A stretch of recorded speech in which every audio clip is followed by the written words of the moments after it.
Почитувани представници на медиумите, почитувани граѓани.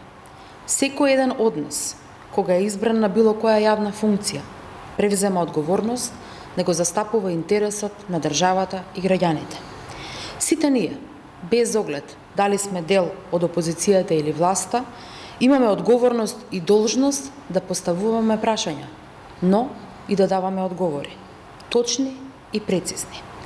Во никој случај и за ничии интереси, а најмалку за лично и тесно партиски, на граѓаните не сме да им се соопштуваат нецелосни, конфузни и недоречени информации. Тоа е неодговорност.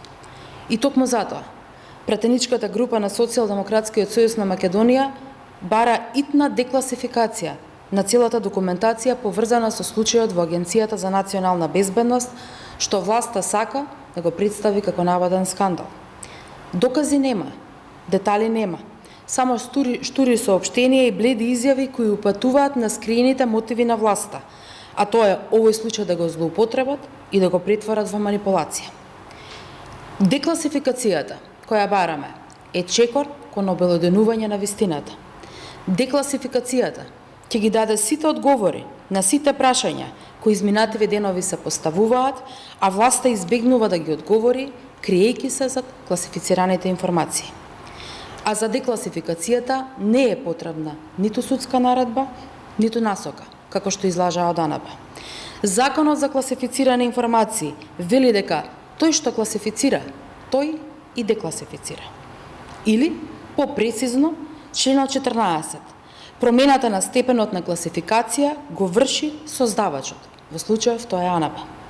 Но има уште еден аргумент, дека АНБ веднаш, без одлагање, може да изврши декласификација, а тоа е членот 20 во кој стои.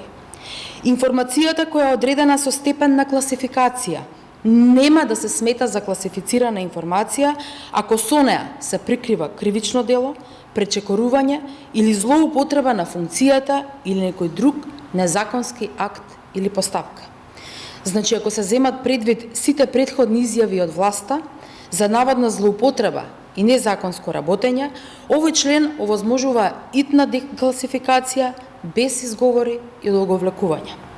Втор чекор кон вистината е итно свикување на Комисијата за надзор над работата над АНБ.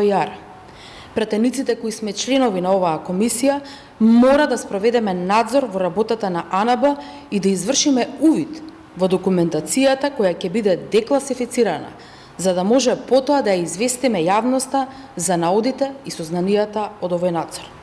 Со декласификацијата се надминува уште една пречка, а тоа е немањето на безбедносен сертификат на председателот на комисијата. Со ваков прагматичен пристап многу брзо ќе се одговорат сите прашања и ќе се растара маглата која ДПМН ја пушта, надевајќи се дека на овој начин ќе се заборават досегашните скандали и нивното лошо владење и ќе им биде изговор за спојувањето на Агенцијата за национална безбедност и Агенцијата за разузнавање. Почитувани, досегашниот однос на власта во институциите од безбедносно-разузнавачкиот сектор докажува дека оваа власт нема капацитет за ваков сериозен чекор, каков што е спојувањето. Затоа што овој чекор не е само механичка операција, туку сеопфатна и сложена реформа, која доколку не се спроведе согласно државните интереси и околности, ќе предизвика несогледливи последици за државата. Агенцијата за национална безбедност е столбот на националната безбедност. Таа е клучна институција за заштита на државата, граѓаните и уставниот поредок и не смее да се дозволи нејзина окупација и злоупотреба, бидејќи тоа е ризик и закана за безбедноста на земјата и рушење на столбот на државноста. Ви благодарам.